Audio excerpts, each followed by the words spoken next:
Good evening and welcome to Street Talk, bringing public meetings to your doorstep. Tonight is June 3rd, and this is a second public meeting for the Valley Drive Corridor Study. My name is Jason Salas, and I'll be the moderator for this meeting. The Valley Drive Corridor is being studied by Molson Corbin Engineering and their subconsultants on behalf of the New Mexico Department of Transportation, NMDOT, in conjunction with Federal Highway Administration and the City of Las Cruces. To those of you watching this meeting via Comcast or streaming on the internet, welcome. And feel free to provide us with comments or questions live tonight in one of several ways, using the phone number 575-312-3589, email contact@valleydrive.net, Facebook at facebook.com/valleydriveproject, and last but not least, Twitter at twitter.com/LC Valley Drive. We'll have a live Q&A segment later on after the presentation where you can discuss and ask some questions. To all of you who are attending in person, we're glad to have you as well. We'll be taking your comment and question cards later on tonight's meeting. Tonight, our meeting will cover a general overview of Valley Drive, the project limits, and the NMDOT study process. We will also be discussing the existing conditions and needs of Valley Drive, and the environmental issues and traffic needs that exist. We'll look at alternatives to address these needs and review the recommended alternatives. Finally, we will discuss the project schedule and the way that this project may impact the City of Las Cruces. Then we will be taking your questions. Now, we will turn it over to AJ Romero, who is the NMDOT Project Development Engineer for this project. He will discuss the study limits and the NMDOT study process. Good evening, everybody. My name is AJ Romero. I'm the Project Development Engineer representing the Department of Transportation on this project. Okay, so the review of the project limits and the corridor we have two different routes. We have a primary route, which is Valley Drive or New Mexico 188 from Avenida de Mesilla to Picacho Avenue, which is really US 70. Our secondary route that we're studying is actually Avenida de Mesilla from Hickory to Valley Drive. And this next slide will show you pretty much the project limits. Right over here is our secondary route. This is Avenida de Mesilla, or actually New Mexico 28. From Hickory Loop, the study will proceed east on Avenida de Mesilla.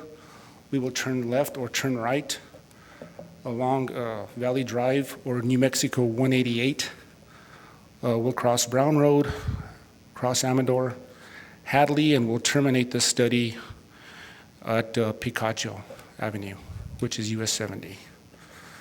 Okay, our study process includes what we call the Phase 1AB. Phase A is pretty much, we're done. We evaluated the existing conditions. We had a previous public meeting on this.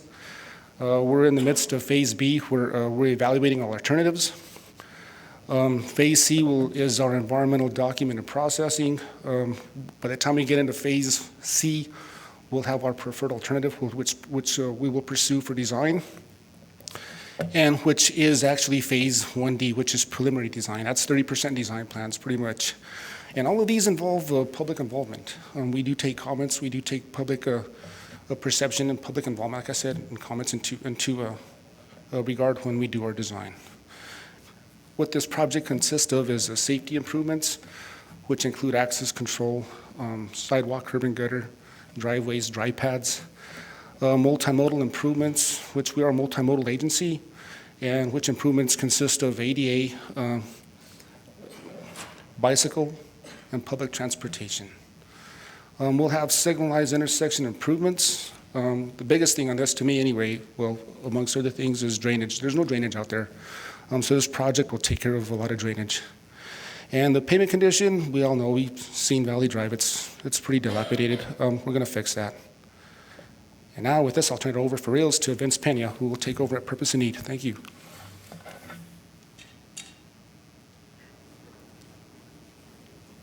Good evening, everybody. My name is Vince Pena. I'm the resident engineer with the New Mexico Department of Transportation here in District 1.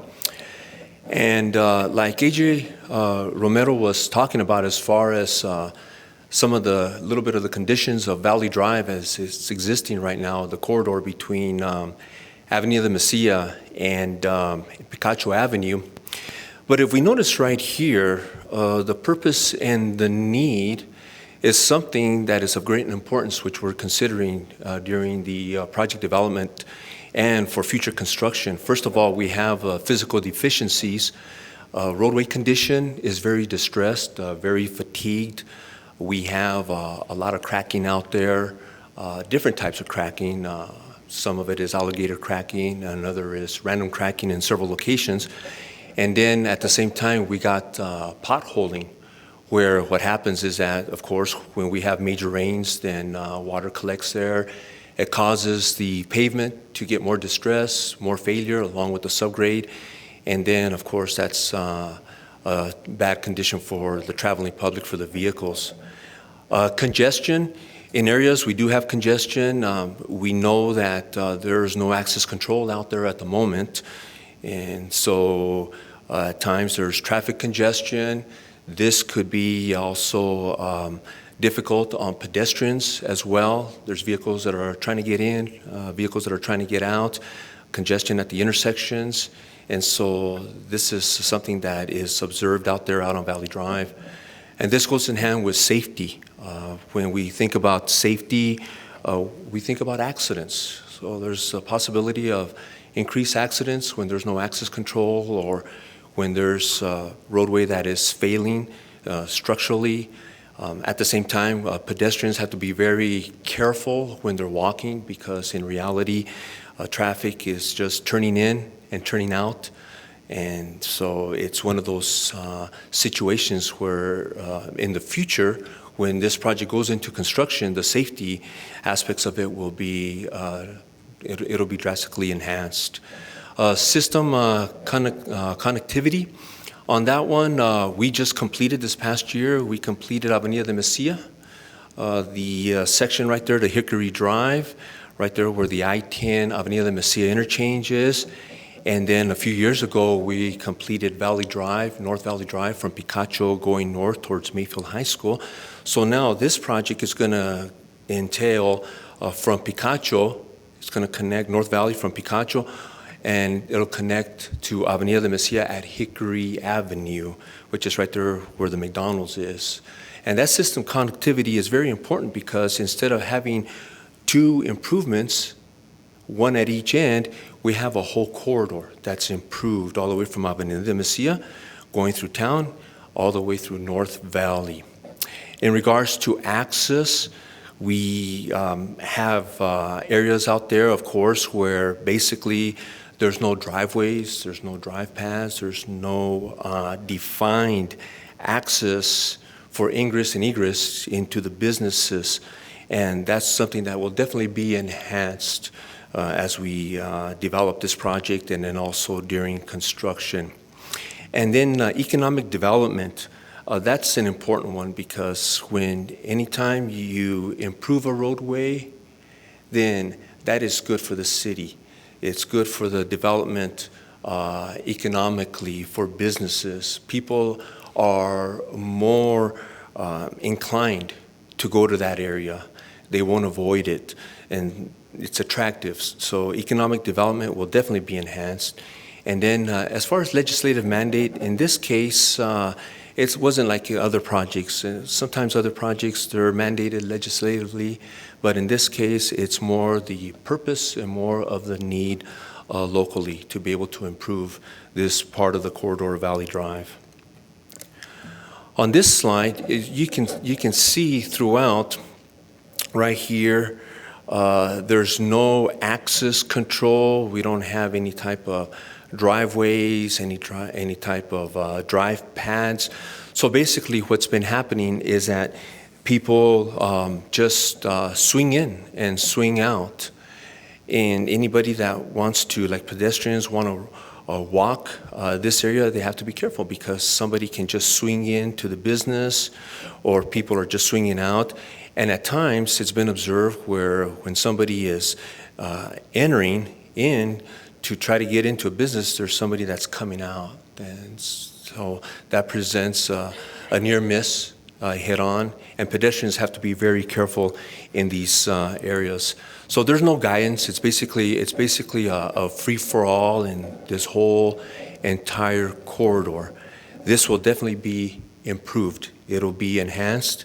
Also, we don't see any type of ADA compliant facilities, and this is dangerous for those who have special needs. I mean, they need to use the facility just as anybody else, and we don't see that here. That'll be part of the development and part of the construction in the future. Right here, we notice, like in this upper left-hand corner picture, there's no sidewalk. We see some entrances right there. They're slightly defined, but there's no sidewalk to be able to delineate between the shoulder and the actual property. So people, if they want to walk, they may want to walk over here or over here.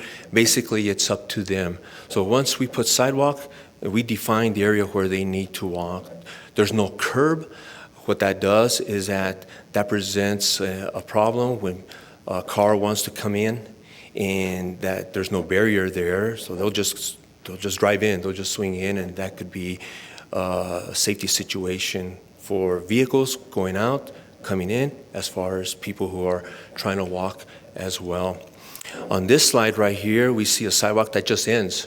It's basically a blunt end, and there's a drop-off. There's a drop-off right there, about 4 to 6 inches. That's dangerous. So this will be definitely improved, where we will put sidewalk with ADA compliant facilities. We'll have ramps, and therefore that way people with special needs, if they need to use it, they can do that, and it provides a lot safer place for them to be able to walk on. On this one right here on the lower left-hand slide, we see a median curb. There's an island right there at one of the intersections. It looks like that's Avenida Mesilla, but there's no median cut. In other words, there's no opening for anybody to be able to walk across. They have to get on top of that curb, on top of that median, and that is non-ADA compliant. Well, this project will take care of that. All the medians will be ADA compliant. We'll have median cuts. We'll have openings where people can use it. They can wait there to let the traffic go, or they can continue along on the crosswalk. And then this right here, this slide shows broken ramps, broken sidewalk. It's non-compliant. It doesn't meet the slope requirements. Very unsafe condition, nowhere to go. If somebody were to cross the street, they get into this ramp right here. There's no sidewalk over here to travel, and right here there's a small portion. All this will definitely be enhanced. We also think about drainage improvements. We can see ponding water right here on this slide, and that's a condition that is throughout Valley Drive. Because there's no curb and gutter, there's no storm drain, then basically any runoff from the roadway just sheet flows to the side, and it creates these ponds in these low areas. And there's a lot of those along that corridor, and that's undesirable. People drive over it, maybe pedestrians have to avoid it. Instead of going around that way, they might get closer to the roadway, and that creates an unsafe condition, and so that's undesirable. And we can see right here also on this lower slide where there is no curb and gutter, there's no drop inlets. We don't have a storm drain system at all. Well, this project it'll involve storm drain. We're going to be putting curb and gutter. We'll be putting in median drop inlets, curb drop inlets, and that'll get the water off of the roadway. It'll put it into a storm drain system. And then this right here, this is our Chuleta Pond. This belongs to the city, and the department, in joint effort with the city of Las Cruces, wants to be able to use this pond to connect the storm drain into this pond to be able to get a lot of that water into there. And that way, we also make good use of the pond. We create a nice roadway with good drainage facilities, a lot safer. And this is also something that will be a part of a joint effort as a road transfer agreement. And Loretta Reyes from the City of Las Cruces will talk a little bit more about that. So those are the purpose and the needs of Valley Drive. Thank you.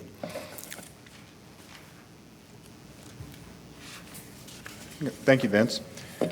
Wally Karshner, the project manager from Moles and Corbin, will now discuss a traffic study that was done for Valley Drive, the projected growth, and the recommended improvements to improve traffic flow.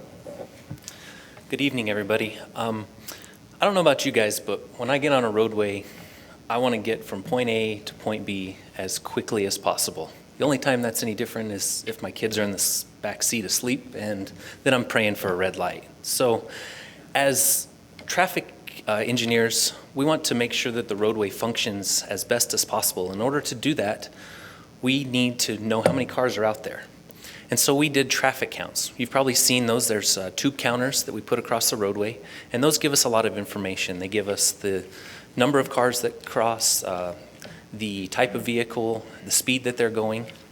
And we set those out along Valley Drive, and we found that there's about 23,000 cars a day that use Valley Drive.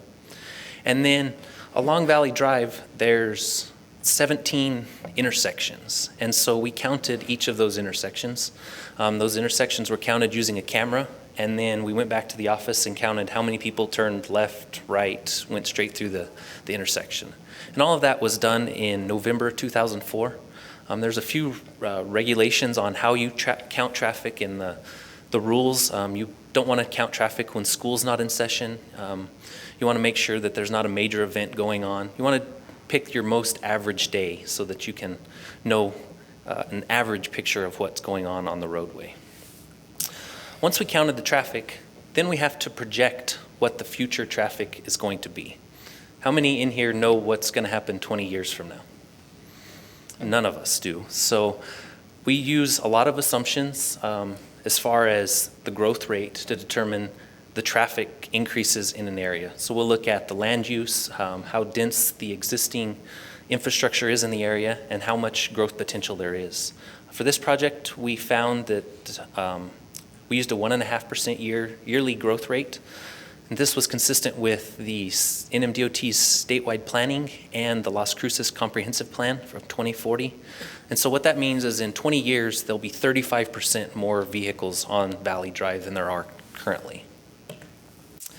Once we get all of this information, then we need to determine what does it all mean. And so we do what is called a level of service analysis. In a level of service, you basically grade the traffic from an A to an F. A being great, you can cruise on through all green lights. F being you're sitting in red light after red light after red light. I mean, an acceptable level of service for an urban area is a level of service of D for an intersection. And so you can see that that is a delay between 35 and 55 seconds. For roadway segments, the level of service is a little bit different. It is the free flow speed, so the speed that you can travel comfortably on the roadway without any traffic versus the actual travel speed. And so as the travel speed starts to decrease, then that level of service decreases. And so our target for this project in 20 years is to have a level of service of D or higher. We also looked at 7 intersections that currently do not have signals to see if they warranted a signal. One of those is like Brown Road and Valley, and none of those intersections that we looked at warranted an additional traffic signal. The recommendations that came out of the traffic study were additional left turn lanes at Valley Drive southbound at Picacho. So if you're traveling from the Field of Dreams and you want to come to City Hall, that left turn movement there would get an additional left turn lane. We all know that Amador and Valley is a busy intersection, and so there was 3 additional left turn lanes recommended there. One on northbound Valley and southbound Valley Drive, and then one on westbound Amador to southbound Valley Drive. And then finally, additional left turn lane at Avenida de Macia, eastbound to Valley Drive.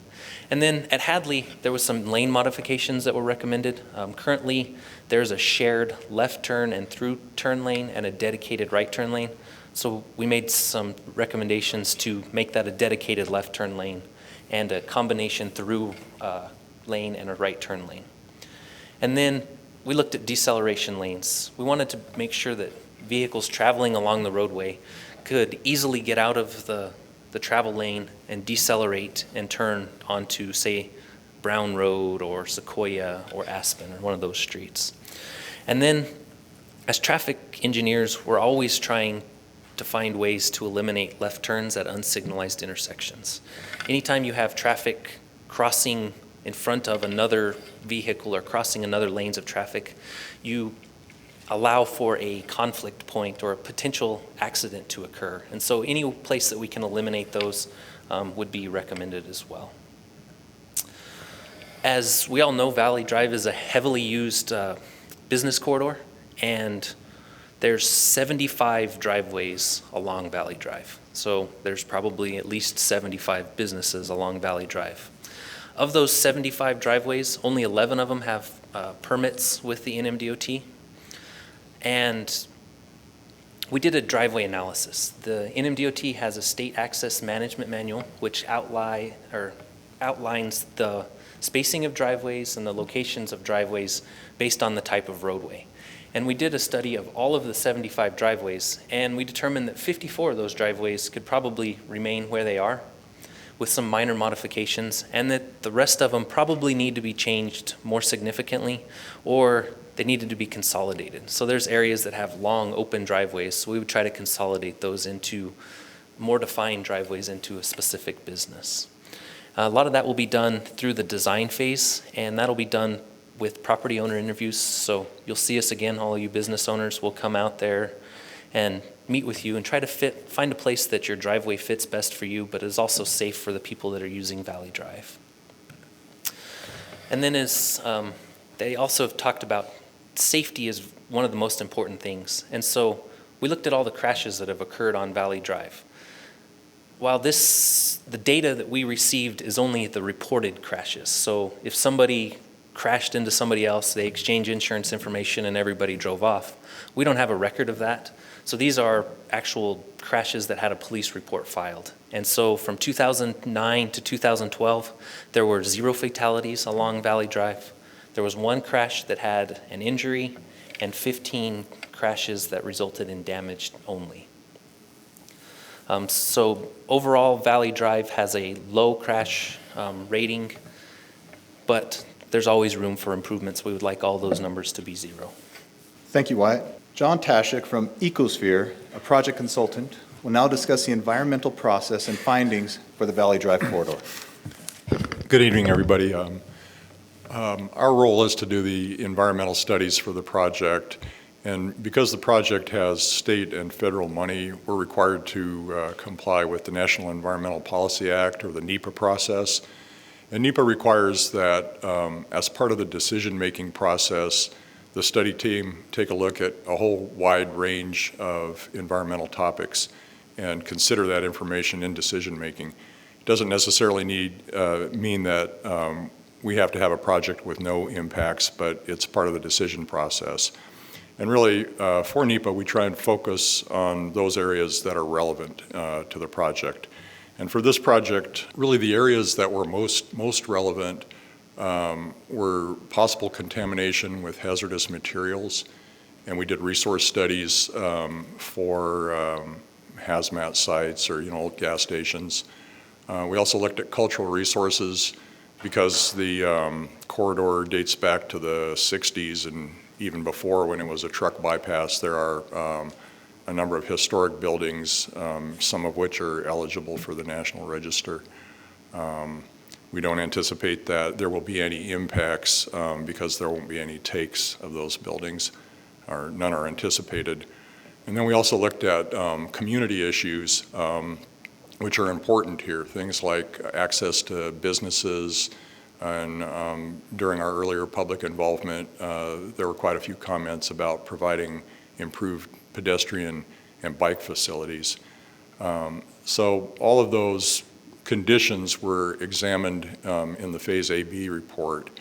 And in the Phase C report, we'll go to what we expect to be a categorical exclusion, which is a fairly abbreviated environmental document, but it will be backed up with the resource studies, as I said, including the cultural resource report and hazardous materials investigation, and also all the documentation of the community impact, which identifies what people are concerned about in the corridor in terms of individual access, bikes, drainage, and other issues. So we've had a stakeholder advisory group. We've had a business, I guess a sort of a standing business advisory committee. We've had meetings with them. As I think AJ mentioned, we'd had a previous public information meeting. And that's part of the process, and that's what we're doing here tonight. We want to provide opportunities for input. And, especially if there are concerns or issues that we haven't identified, we want to get those out on the table and take a look at them in more detail in the next phase. I think I have one more slide. Yeah, this is just an overview of our hazardous materials investigation. There are over 60 sites that have some record of previous use as industrial properties or gas stations. And there are a number of them that have documented contamination, mostly in the Picacho and Amador intersection areas. And as we go forward, we'll be looking into the impacts or potential impacts of those properties on the design. All right, thank you. Thank you, John. Now that we've heard all about the existing conditions, we'll have Wyatt present the alternatives that were studied to improve the corridor and to show the recommended alternative. So now that we, like Jason said, know everything that's wrong, what are we going to do to fix it? And that's kind of where the fun part of this whole project and process comes into. We looked at lots of different alternatives, and so mainly you're going to see typical sections for each of the alternatives. This typical section, which we're calling typical section A, is kind of your bare bones minimum typical section that we would provide out there. It has 2 driving lanes in each direction, center median, bike lanes on each side, curb and gutter, and sidewalk. This would also consist of a storm drain system, which would have drop inlets and a storm drain pipe, and then it would take the water to a off-site pond somewhere. The next alternative is typical section B. It's very similar to typical section A. It has 2 driving lanes in each direction, raised median, bike lane, curb and gutter, and sidewalk. The only difference is there's a separation between the sidewalk and the curb and gutter with a parkway. So this allows for some landscaping or beautification for the area to make it a little more attractive. It also provides a little more safety in that the pedestrians are further away from the traveling lane as well. May be an alternative that could be used only in portions of the corridor. As you approach Picacho along Valley Drive, the right-of-way narrows up, and so we may not be able to use a typical section that has a parkway or something like that in that area. Typical section C is the same layout as typical section A, has the 4 driving lanes, the raised median. The only difference is that the bike lane is made of pervious concrete. Pervious concrete is a new drainage solution that has been used lately on projects. And what it is that the water runs off of the road and into this pervious concrete. And then it is absorbed into that concrete. And then underneath that pervious concrete, there is an aggregate box. And so basically it's gravel underneath there that has lots of voids for that water to be trapped in, and then it infiltrates into the natural soil. We would also, with this alternative, we considered putting a storm drain pipe in here as well as kind of a factor of safety. Because Valley Drive has such a wide right-of-way through a majority of the corridor, because it was a truck bypass, we looked at an alternative that shifted the entire roadway to the east side of the right-of-way. And then it opened up this entire west side to have what you can see here as what we're calling a linear pond. This area would be used as exactly that, a pond. The water would run off of the roadway and then kind of pond in this area before what we show here is pervious concrete would absorb that excess water and natural soil. This would have a lot of areas that would be landscaped and need additional maintenance over the other alternatives. However, the cost of the actual storm drain infrastructure would probably decrease as that pipe size would get smaller.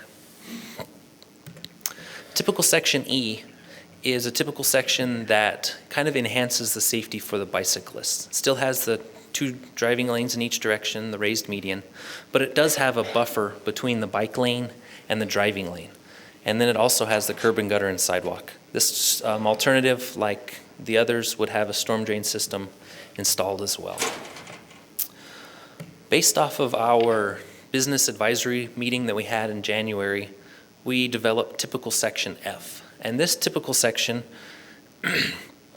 was developed because a lot of those businesses liked typical section E, but they also liked parts of typical section D.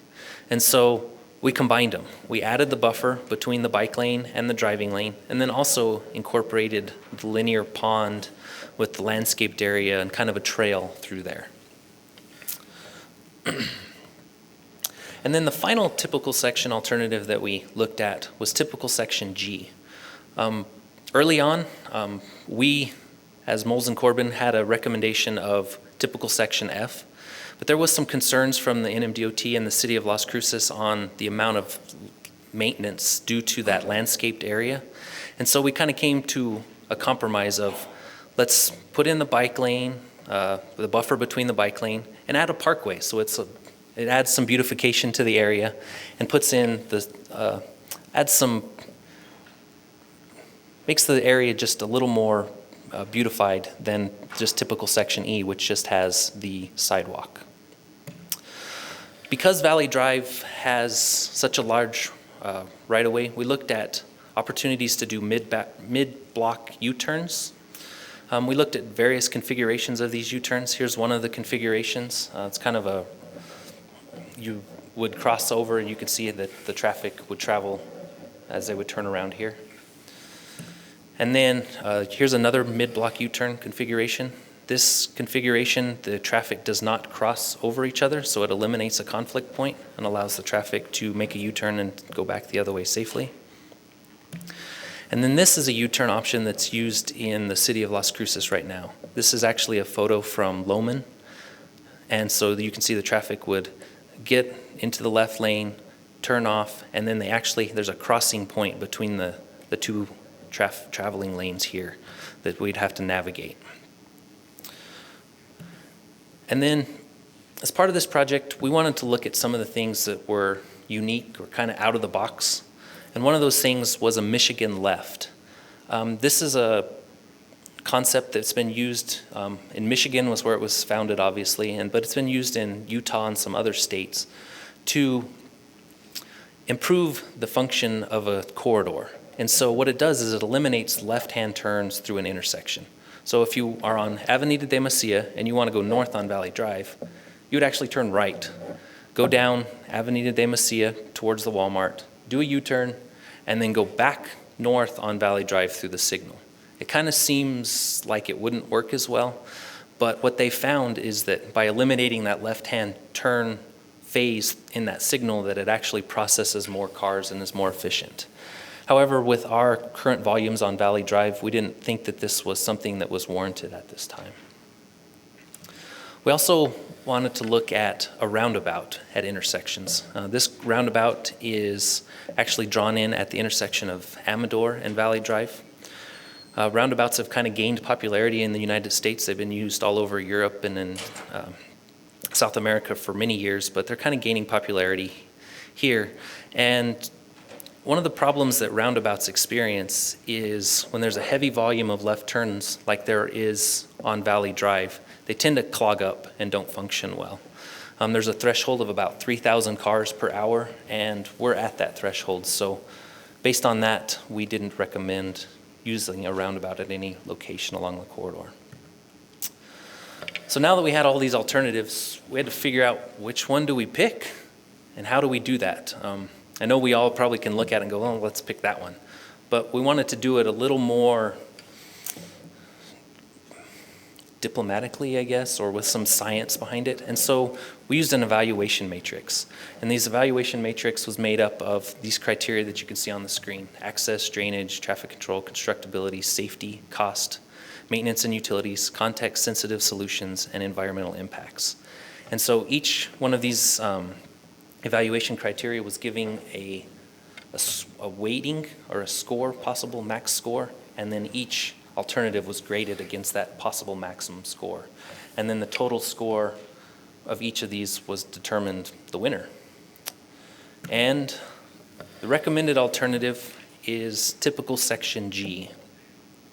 So it would be the 2 driving lanes in each direction, the raised median, the buffer, the bike lane, curb and gutter, the parkway, and the sidewalk. I'm going to switch out of here real quick and kind of walk you through what this might look like from one end of the project to the other.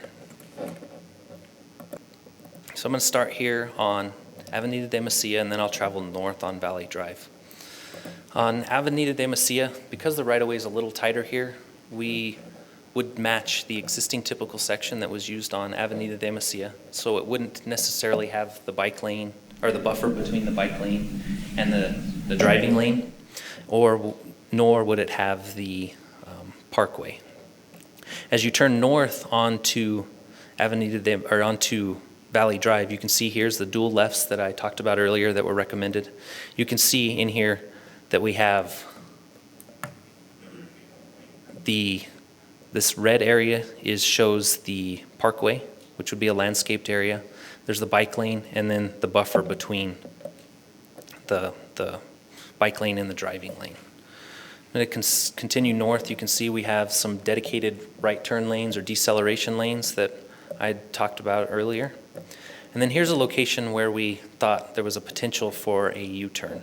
This is Amador here to the north, just a little further. And this was an area that we thought we might be able to incorporate a dedicated U-turn and allow somebody that wants to access all of these businesses over here easier access to that area. Amador here, it's got the dual lefts in 3 directions. And then as we continue north, here is another place that we thought a U-turn might be useful. This is the Archuleta Pond, and then there's some baseball fields here. As we approach Hadley, this is where the right-of-way again starts to narrow up. And so we would drop the parkway first, and then as right-of-way continues to get narrower, we would drop that buffer between the bike lane and the driving lane, just because there's just really not enough room to get all of those things in there. And so then we would approach the intersection of Picacho, and you can see those improvements there. The one improvement at Picacho intersection, Picacho was built in the late 90s, improved US 70 was, and so a lot of it's in pretty good shape, but there are some modifications needed in order to get the dual left turn lanes in from southbound Valley to US 70. And so some minor geometric modifications were made there. And that's not set in stone, that's all very preliminary, so that's why we're here tonight. We want to get your comments and feedback on those kind of things, but we wanted to give you guys a picture of what it might look like with everything improved. And then finally, how long is all of this going to take? And what's our schedule? Our schedule, we had a draft Phase AB, which was due in March, and we turned that in. And now we're currently in the Phase AB final report stage. We'll then move into Phase C and Phase 1D, and then we're anticipating construction to start sometime in 2017. We'll turn in plans for Phase 2, which are the design plans, probably in late 2016, and then it'll go into bid and construction from there. Thanks again, Wyatt. As you all know, this project is located within the city limits. Loretta Reyes, the City of Las Cruces Public Works Director, We'll discuss how this roadway may be transferred to the city of Las Cruces and how this may be able to improve areas surrounding Valley Drive. Good evening. Valley Drive between Picacho and Avenida Mesilla is currently owned and maintained by the New Mexico Department of Transportation. The city has been approached by the NMDOT to enter into a partnership which would result in a road transfer. And basically, a road transfer means that what the NMDOT is proposing to do is to transfer the operation and maintenance of Valley Drive between Picacho and Avenida de Mesilla to the city of Las Cruces. In addition to that portion, it is my understanding that they would also like to transfer Valley Drive, just north of Mayfield High School, to the city limits there, to Picacho as well. The city is interested in this partnership because we do see some benefits to this partnership. At the present time, we have not come to any formal agreement with the NMDOT, but we are discussing it. We still need to negotiate the terms of the of a memorandum of agreement or memorandum of understanding with the NMDOT to solidify the initial terms of this partnership. But what we anticipate that the terms can be would be negotiations for drainage considerations. As Vince had mentioned before, we do have some ponding areas along Valley Drive, which the NMDOT is interested in using for their drainage. In exchange, if an oversized storm drain can be built in Valley Drive, then we would be able to stub out to adjacent neighborhoods which need drainage improvements. The city would basically have the ability then to design these drainage improvements in these neighborhoods and then tie into this storm drain system in Valley, and we'd be able to take that stormwater away from these neighborhoods to another ponding area or to another storm drain system. Another benefit of partnering with the NMDOT would be that one entity would be in control over the corridor for permitting and development. Currently, when there's a lot of commercial properties along Valley Drive, and when a developer comes in and wants to develop their property, they deal both with the city and with the NMDOT for access permits, driveway permits, and things of that sort. So this would make it easier for those individuals to just speak with just one entity who would be making the one decision. There would also be improved efficiency, travel efficiency, and travel flow along Valley Drive. We would consider talking to the NMDOT about improved signals and increased turn lanes at the intersections to help the traffic flow a lot better. And really what we would be getting as the city was we would be getting a brand new street, a state-of-the-art facility, basically a 20-year design. Of course, we understand that we would now be responsible for the operation and maintenance of an additional road within our city limits, and we have calculated some costs as to what it would take to maintain this roadway over a 20-year period, and we're looking at approximately $3 million, and this is to make sure that we put surface treatments on there, do crack sealing, do overlays, or anything like that to preserve that roadway. But we are interested in partnering with the NMDOT, and we are looking forward to coming to the table and negotiating the terms of road transfer so that we can make this project one that we can be proud of and that would be a benefit to our community. Thank you. Thank you, Loretta. That brings us to the end of our presentation. We'll now open it up for questions.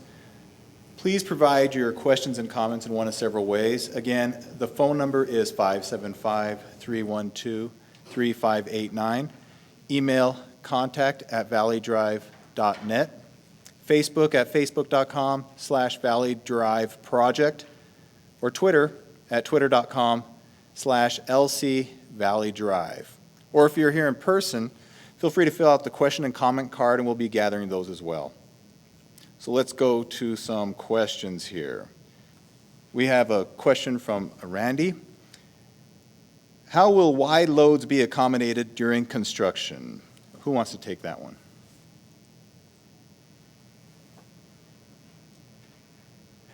Yes, during construction, what we have is a traffic control plan, which is designed during the project development stages. And that traffic control plan accommodates the local traffic or any larger loads that may be going in through town. However, in regards to wide loads, those have to be permitted. And during the construction, many times, because of the reduced lane widths and all the activity that is happening out there, then a notice of interference is sent from the district over there to Santa Fe to the bridge section, and then they let the Port of Entries know that this construction is taking place, and they find alternate routes for those that are wider, for those loads that are wider than what we can accommodate out there. So that's how they would be accommodated, or some of them would have to find an alternate route and not be able to travel through Valley Drive. Mr. Moderator, may I have a question, please? Sure. Okay, my name's Gabriel Mendoza. I own the Shed Restaurant on Valley Drive. Oh, sure.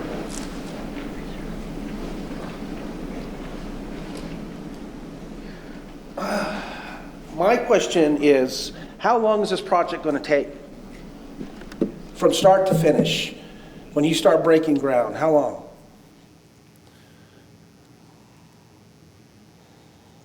A project of this magnitude, it depends on the, with everything and the complexity of it,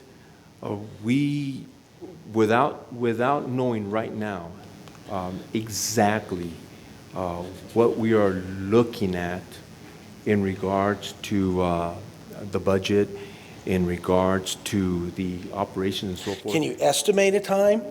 We would look anywhere from 12 to 18 months. From a year How to a long year did and you a half. estimate Main Street, the project on Main Street to go? I'm sorry, can you repeat that? Main again? Street from Picacho to Three Crosses. How long was that estimated? That one was originally estimated at 320 days. And how long over that time frame have you gone? Well, we have not gone over that time frame. We are approaching the end of the contract, but we, at this point, have not gone over. Do you expect to finish it on time? I will say that the contractor is behind schedule. Yes, they are behind Okay. schedule. Well, you know, you addressed all these wonderful options of, enhancing Valley Drive, but, what you're not taking into consideration is the businesses there. The businesses that suffer from the continued work that you're going to be providing there. You started on Main Street, and instead of dividing it up into segments and finish one piece at a time, you rip the entire project up, and then, you're planning on being, the project's probably going to be, last more time. So I'm afraid that that's what's going to happen here. What I'm suggesting is that you come up with a segmented project so that it comes up from, let's say, Picacho to Amador. Finish it. Start it, finish it. From Amador, Avenida de Mesilla. Start that, finish it. Because just as well as we all do, that there's all kinds of possibilities that you could have underwater utilities that you didn't, or utilities you didn't take into consideration. Well, you know what? Instead of hurting everybody through the whole project, if you set it up into maybe 2 phases, possibly even 3 phases, bid it out that way. If you bid it out that way, People say, oh, no, it'll be a lot cheaper if you do it with just one contractor. Well, you know what? I've been in the contracting business. Sometimes if you bid it up 2, possibly even 3 phases, you might even come under budget with it. So, those are some of the questions and concerns that I have as a business. Because I don't want to be like some of those businesses on Main Street that are just holding on to dear life to make it, or folding, which is, that's the heartbeat of our town, is small businesses. And so you need to take in consideration us small businesses in trying to make it work here, and employing people. You know what? When I have to go someplace on Main Street, I will avoid that street like it is the plague. I will not go down that street no matter what. And that's what's going to happen to Valley Drive. So you need to consider it, and you need to make sure that small businesses are part of your evaluation with this. Because we sure don't want to close, and we sure don't want to fold, because there's, extended time, or or what's happening on Main Street. Thank you. Thank you. All right, we have some questions that have been asked, and I'll just address those right now.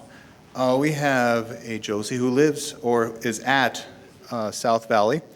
Was never connected to the city or sewer, with the sewer or the gas lines or the storm drains. Will all this fix that for that one location that's at 335 South Valley? Hope I'm asking that correctly.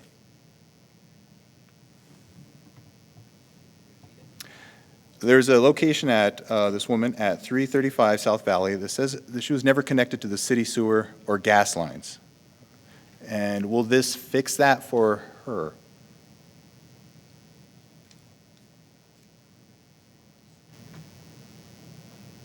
As in every project, I'm sure there's going to be an opportunity to connect people with the proper utilities that they require. However, the reason that I don't know why she hasn't been connected, but like I said, there's certainly an opportunity to address some of these issues. Okay. Anybody else have anything on that? Yes, Jason. I'm sure that what NMDOT and the City of Las Cruces will do is collaborate on any utilities that may be in Valley Drive to ensure that when we have the road opened up, that we take advantage of that to rehab anything that we have there, or to include any new utilities on this project. Okay. Okay. We have another question from Nathan, I'm guessing Nathan Small, to come on up to the podium.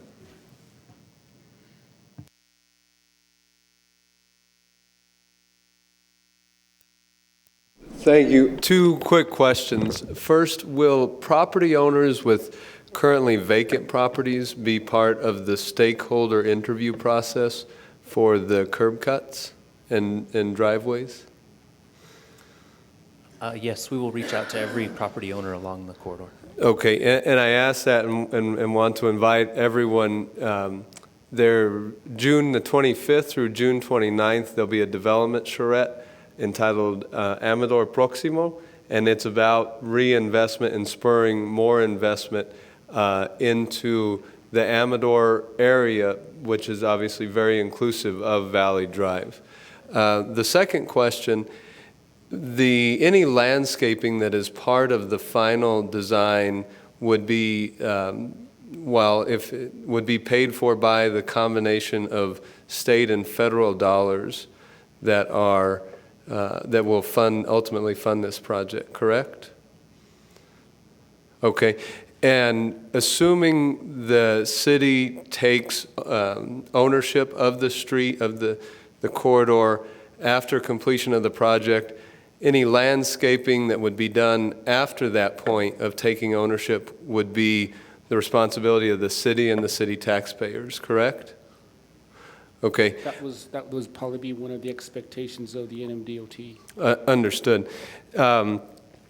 Going back then to the alternatives and to, I think, the very good and positive input that's been received at past sessions, including at the business stakeholder sessions, I would tend to agree that F with something kind of like a Traverse, the drainage, linear drainage, is a very positive option that allows for necessary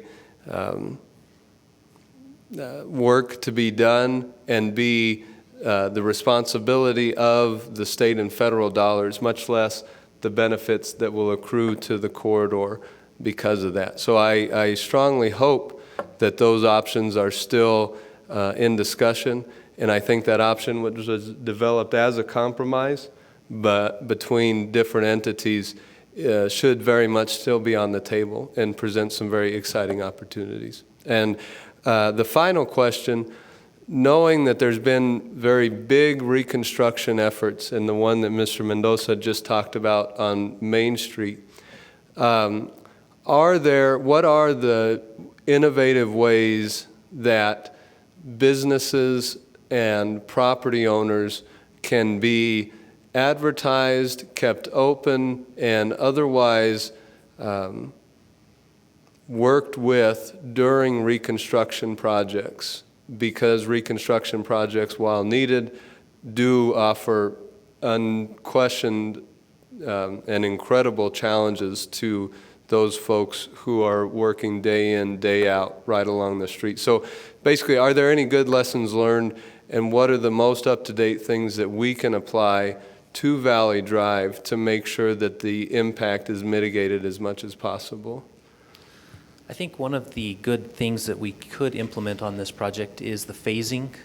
Even if it is bid as one contract, we could have the contractor build it in phases, as Mr. Mendoza suggested, and that would lessen that impact as well. We also could look at what we've done on other projects is hold monthly meetings with the public, and business owners can come to those monthly meetings. And I know the NMDOT project managers are in constant contact with the business owners along any road that they're in construction with, and they do everything they can to accommodate them the best they can through construction. Construction's not easy. It never is. If you remodel your house, it's going to be a painful experience, but once it's done, it's going to be so much better. And so if we can get through the little bit of pain, we'll have a road for 20 years that it's going to attract more businesses and more people to the area. Excellent. Thank you. And I also very much appreciate the multimedia approach to this that is the first of its kind in the state, and I think it's very much to be complimented. Thank you. Thank you, Nathan. We have another question from a Mike to come up to the podium.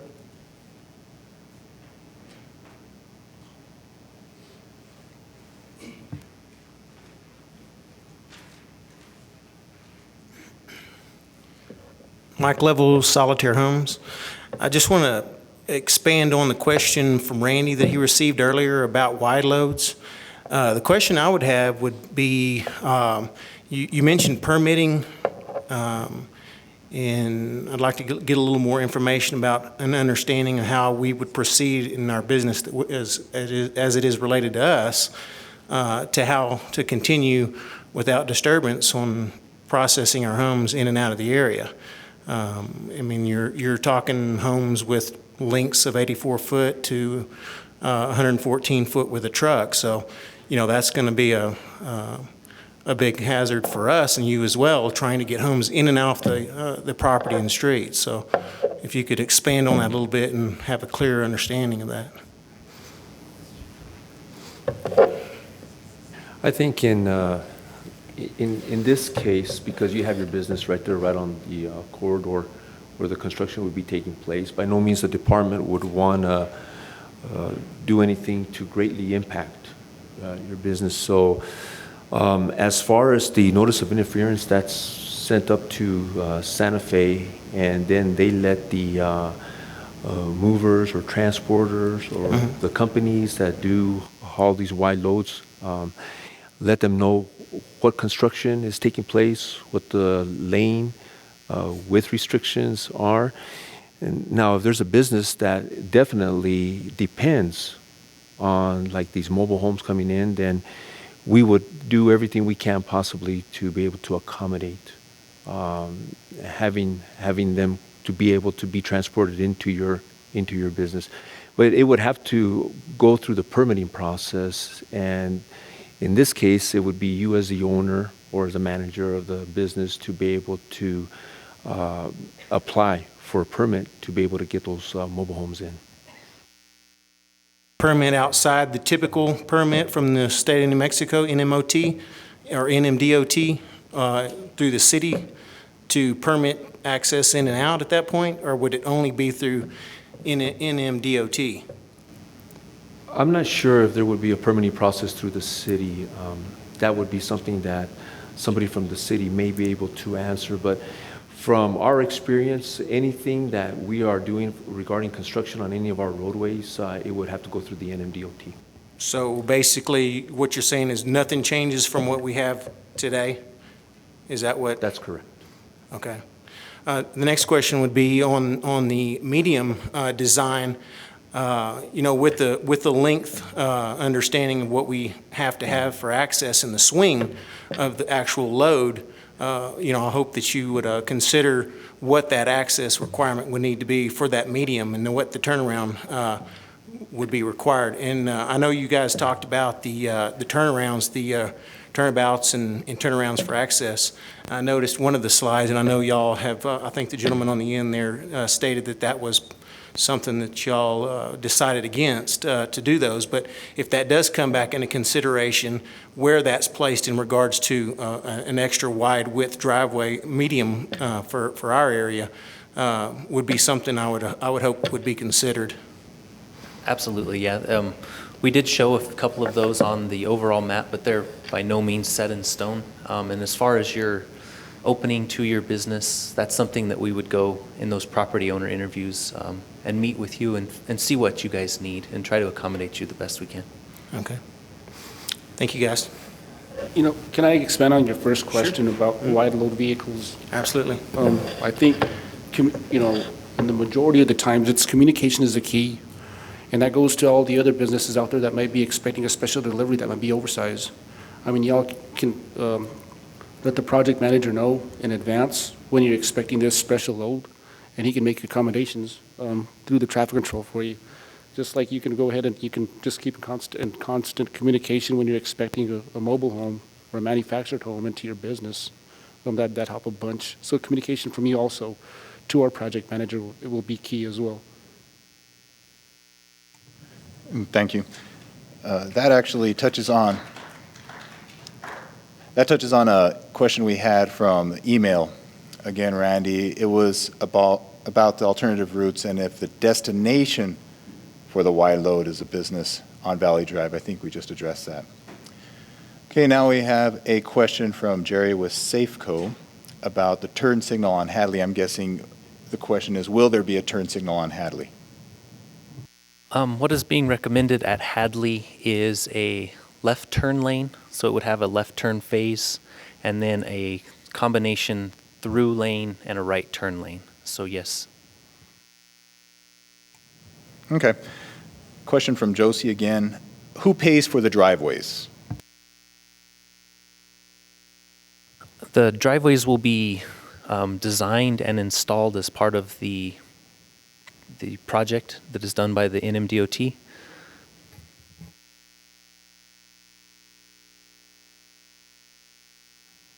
And the NMDOT, to elaborate a little bit more to what Wyatt just mentioned, once the project goes out to construction, then the NMDOT pays for the construction of the driveways. That would include the drive pads, the sidewalks leading up to it, the curb, the lay down curb.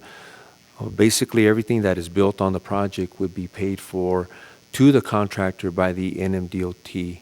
Of course, the contractor would need to build it according to the requirements in the contract, the specifications, but yes, the DOT would be paying for that. Okay. We have a question from George Vescovo to the podium. This is more of a comment than a question. economic impact is one of the things that you need to take into consideration with this project. And so I just wanted to reiterate kind of the sentiment of some of the business owners that economic impact isn't simply what occurs after this project's over, but also the economic impact that it has during the construction phase. And you can't grow a business if you're out of business. And so there's a lot of concerns with the shed, Nellie's, and some of the other restaurants, and my business as well, Calichi's. Many of the business owners are here, and I think we all have the same kind of fears and concerns of what kind of economic impact this is going to have on our businesses during the construction phase, and how long the construction is going to occur in front of each one of our businesses, and what that's going to mean. And I know it's a combination of access and then how and length of time and disruption. We're all of our businesses are dependent on easy access to our customers, and most of us have alternative businesses our customers could go to instead of choosing our businesses. So just please do whatever you can to mitigate the economic impact in front of a single business, and whether that's phasing or whatever else, please do whatever possible. Thank you.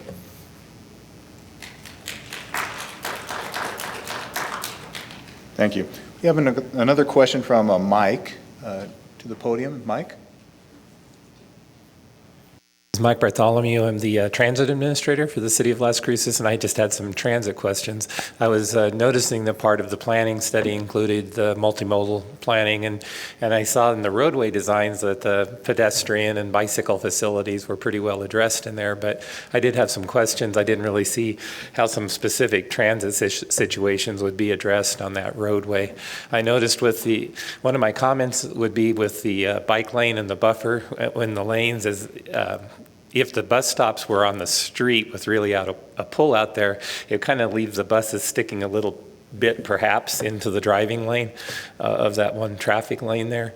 So I was wondering if there was designs for future pullouts, or the buses could at least get out of the main traffic using the buffer and bike lanes.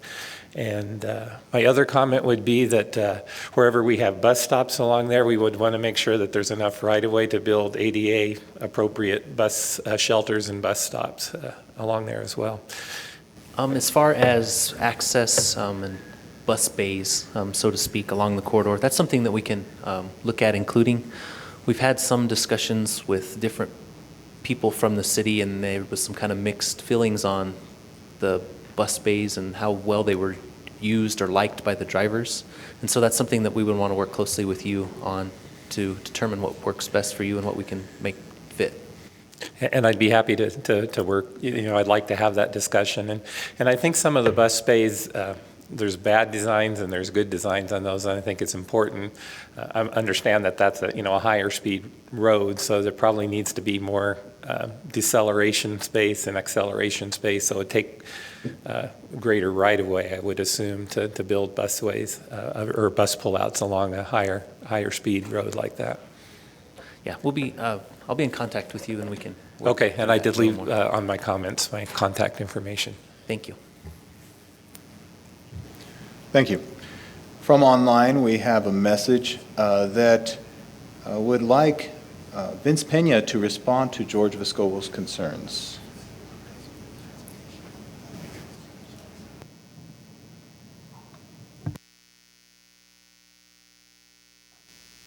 Can you please repeat that again, please?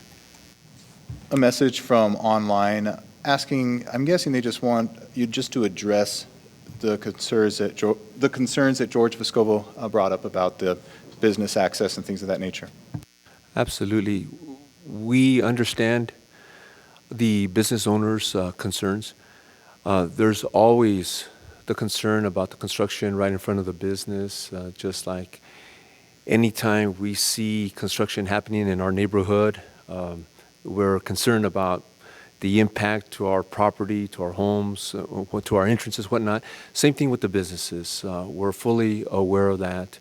And our goal, our objective is to minimize as much as possible the impacts, not only to the traveling public, but also to the businesses, we know that many times that's hard to believe from what people have gone through in the past, what they've experienced, what they've seen. But there's a lot of hours that go into the development of these plans, a lot of meetings, a lot of design reviews during the project development stages to see what's the best option as far as the traffic control, as far as the construction sequencing, as far as the phasing, to minimize and reduce the impacts on businesses. At the same time, we do hold public meetings. We make that a provision in the contract, hold public meetings once a month to inform the business owners, the property owners of the construction, of the operations, of the closures. We do have a public information officer in the district, and she's very good in putting out the information out on the NMDOT website. She gives that information to the media through press releases.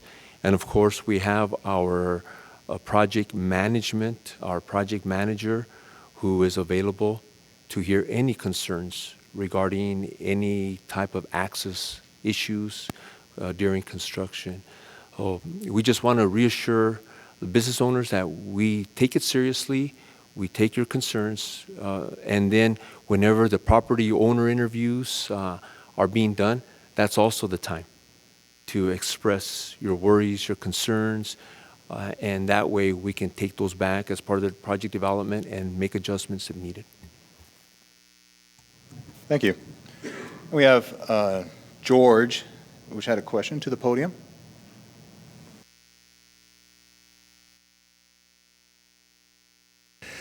Didn't know I was going to make this meeting. I did post a question on the Facebook page, and it's about the design for the bike. I didn't see the presentation earlier, so I don't know exactly. I don't know if you selected anything or what. I've seen some of the previous proposals, but I'm interested in the FHWA has just come out with some guidelines for protected bike lanes, and I wonder if you're going to look at those design guidelines from FHWA and consider them for this project. You have a lot of right-of-way in this project, so it's an opportunity to put in protected bike lanes. There are like 4 cities in the country right now that are starting to put in protected bike lanes through the intersections. So this would be an opportunity to put in a state-of-the-art facility. I have looked at those guidelines from FHWA as far as those protected bike lanes, and the recommendation that we made for an alternative includes a buffer between the bike lane and the driving lane. I've seen different things that bike lane is delineated with maybe a green color or something like that, a green paint, so it makes it more visible. And so that's something that we can consider and as we continue to develop the plans. You should be, hopefully you're aware already that this is an important corridor from Mexico 28 where it comes up to Valley. Adventure Cycling Association designates that as their southern tier, so it's potentially part of the United States bike route system from Texas state line all the way up to Hatch and Silver City. Yes, sir. That is one of the main reasons that we've put such an emphasis on bike safety along the corridor. Thank you. Thank you. And just a reminder that if you're at home, you can call in your question. The number again is 575-312-3589 or email at contact@valleydrive.net. We have a Jerry Silva with Save Mart to the podium. Yes, thank you for the presentation. My name is Jerry Silva from Save Mart, and I also do have concerns from the other owners, the shed. I do agree with what he mentioned. If you could break it up in segments, really consider that. I have friends, I know people that has business on the North Main. Several people have suffered quite a bit. I've talked to them, and they said that they wish they would have confronted and talked to people before they actually did that whole, I'll call it a mess. A lot of us will call it a mess. I also will avoid North Main like the plague. So if you would consider that, please. We do have a lot of 18-wheelers going to our business. I didn't see La Fiesta Bakery here, but they have the same concerns we have. Trucks coming in. I also, I think my question was answered as far as the Hadley, coming off Hadley to Valley Drive, no turn signals. Is that that will be taken care of? Yes, sir. Okay. At this point in time, I'd just like to let you know, those are my feelings. I think it'd be great to have, looking at the project, it's beautiful. But we just do it a little bit at a time, that'll be fantastic. Thank you. Thank you, sir. Thank you. We have a couple comments online, online, about just responding to the idea of segmenting up the project. And this was directed towards Vince Pena.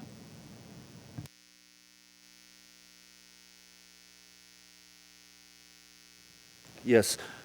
In regarding to segments of the project, we do definitely take that into consideration.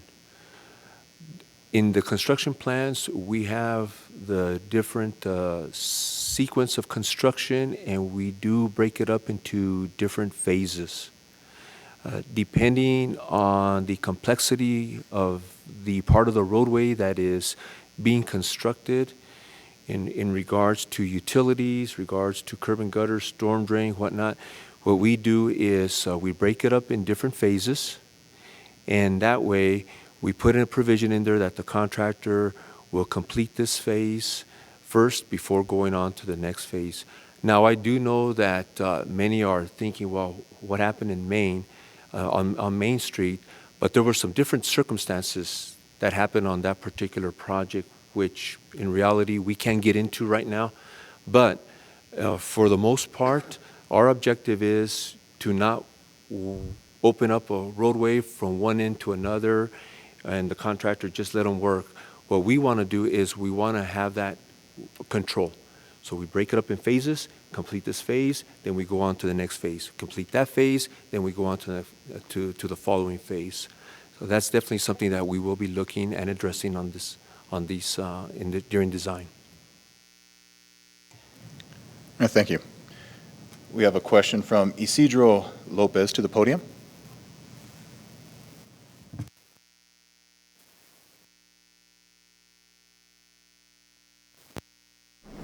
Isidro Lopez, One Stop Convenience Store.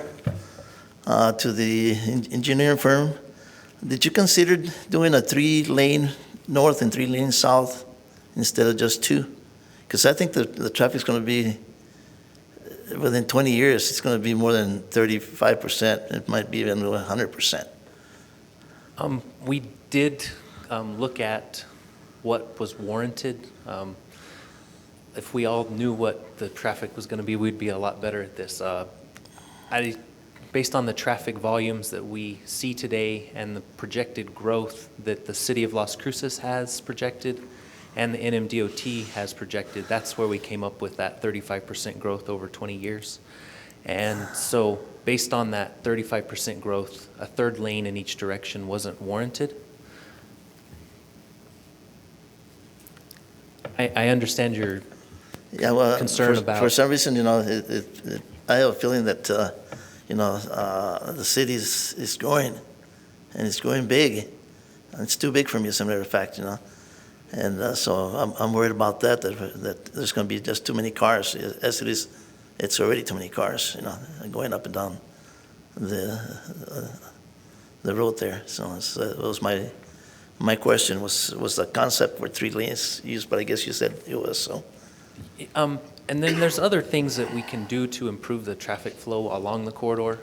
With the new signals, we can synchronize those signals so that we get all green lights through there instead of you go green light, red light, red light, red light, red light, all the way through there. And so with the new technology, that's a way that we can improve the way the traffic flows along the corridor without adding an additional lane. Yeah, because I thought, if you're going south, you got the right lane. If you want to turn, everybody can go to the right lane. If you go into to the left lane, then everybody can go to the left lane.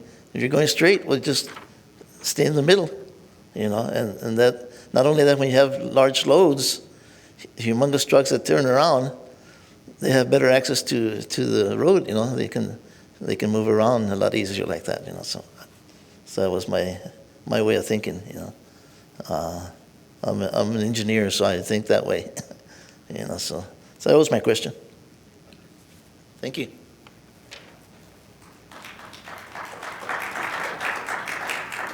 Thank you. We have time for 2 more questions, which we have here. Again, from Josie. Will each property be required to have an individual ponding area? I believe the City of Las Cruces' development policy is that the businesses are required to pond any excess flow that is generated by their business or by their improvements from the historic conditions. I'm not sure how that applies to existing businesses along the corridor, but I know for new development, that's how it's handled. Jason Wyatt is correct. New development would be required to pond their post-developed flow. Any impervious area that they create, they would have to pond on their property. That is the requirement of our design standards. Existing property, I know that our review staff, or existing buildings or property, if they expand or subdivide or anything like that, I'm sure that our review staff would work with them on what we can do to have them pond that water. But most likely they would be required to have a ponding area on their property because when I look at a storm drain system, it's designed for the conditions that we have as far as the construction of the roadway for the project. Anything that comes in after that, there may not be any capacity in the existing storm drain system. We wouldn't want to overload that storm drain system to the point where it would be flooding someone downstream. So, but I think in a nutshell, basically they would be required to pond their post-developed flow on their property. Thank you. One last question from Jerry Paz to the podium, please. I'm Jerry Paz with Molds & Corbin & Associates, Vice President, and this is the team we have that the Department of Transportation has asked us to complete this project, and I appreciate your attendance, appreciate all of your input, and please remember that we're going to be accepting comments for 30 days. So tonight, if you can turn in your comment sheets, we'd really appreciate it so that we can start going through them. We'll respond to each and every one of them. If you go home and you think, wow, I wish I had said that, because I do that after meetings, we've got our website where you can click on it and send in a comment, the Facebook, the Twitter site. So please take the opportunity, valleydrive.net, if you get home and you think there's something else you want to add, because that's very important. So we'll be accepting these 30 days, and then we're going to wrap up the report. Mr. Mendoza, as you indicated, that we're looking at the final finished product, and as we develop this report, we'll put that out for review. But also during the development of the project, that's where we'll implement your type of suggestion in terms of a construction phasing, how we sequence it. You know, a lot of what's happening on Valley Drive is the big storm drain that's going in the ground, and should we put it off on one side or the other to minimize that impact? And you know, with the right-of-way that's there now, you pretty much can install that storm drain without interrupting the flow of traffic, except if you happen to be on that side of the road, it would in fact, it would affect your business. So we'll be looking at those to see, maybe we get in with our utilities or storm drains quick and early, and then start with the road construction in phases. So we'll be looking at different ways to build this. Those of you on the stakeholders committee, we will commit to you as we have. Every one of you should have received a notice at your business. We went door to door, handed out notices for tonight's business. We'll continue that comment. Your sign-in sheet will include you on the stakeholders, so that our next meeting that we'll gather your input as we go through these details and we finish off the set of plans. We also make the commitment to you that we will visit you personally. We'll come to your business and we'll visit with you about your driveway, the width of your driveway, the number of driveways, how you share it with your neighbor. We'll go through all of that with you so that we can work this out. As White indicated, only 11 of them are permitted on Valley Drive. So work with you to get your driveway permitted. As we enter your property, we may need to transition into your property a little. We may ask for a work permit to allow the contractor to make that driveway transition. We'll work that out with you on an individual permanent door-by-door basis, business-by-business basis. So we're making that commitment to you now. In terms of the turning movements of these huge homes that you're selling on Valley Drive, it's a big concern. And we will model those homes on our computer to show how you get in and out of your business with the medians, with the conditions that are there. We may have to implement some strategic improvements that would maybe to get your mobile homes inside those lots. And then lastly, the economic impact, that's huge. That's huge for you. It's huge for the city of Las Cruces. It's a huge concern on this job. And there's no way to sugarcoat construction. It's just really wish we could just dump it on there like Wyatt's plan. It would be nice if we could walk out and that plan was there now. It's just hard to remodel your home. It's hard to remodel your kitchen. It's always going to be disrupting how things are happening. So as best as we can, we do want to work with you to make sure that minimizes it as much as possible. Apologize for that. It's just kind of how it works out as you're remodeling anything, and particularly this street. And with that, we thank you for your attendance. Jason, I don't know if you want to close out, but appreciate all your comments and concerns, and keep them coming. Yes. Again, just to reiterate, you can continue to provide comments and questions at contact@valleydrive.net. And the goal is to keep everybody informed. Visit the website at valleydrive.net. We'd like to thank our viewers, our meeting participants, those of you who came out tonight, those of you who expressed your opinions and your concerns, we thank you. Our experts and everyone who's been involved in this process this evening. Your input is valuable. It's a great contribution to this project. With that, I'd like to say have a great evening, and remember, your streets are your business. Thank you.